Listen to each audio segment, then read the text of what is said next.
Muy buenas noches a todos, compañeros y compañeras del curso. Voy a estar hablando de la clase 5100 IBAT del foro número 3. Estaré hablando, como anteriormente en los capítulos anteriores, de diferentes temas de investigación. El primer capítulo de una propuesta de investigación es vital en mantener el resto de trabajo en línea. Si no existe un buen planteamiento del problema, estaremos tratando de pintar paredes de un cuarto sin luz. Prácticamente haríamos un desastre. Como parte de mi trabajo, les he hablado de la prevención del fraude en los foros anteriores.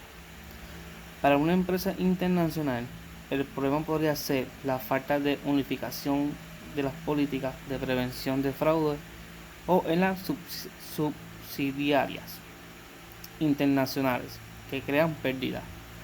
El tema para este ejemplo serían las políticas de prevención de fraude a nivel internacional.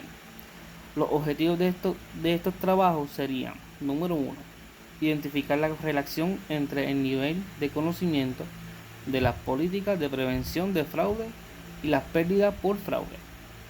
Número 2, examinar los niveles de cumplimiento de los sucursales internacionales con las políticas de prevención de fraude.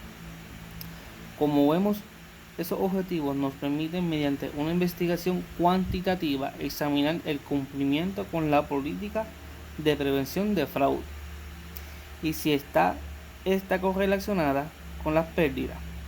Si no existe una correlación, pero aún así los sucursales no están al nivel esperado de preparación, sigue siendo un problema que hay que entender cuanto antes posible.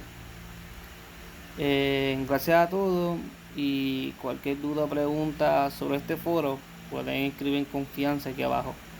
Gracias y buenas noches.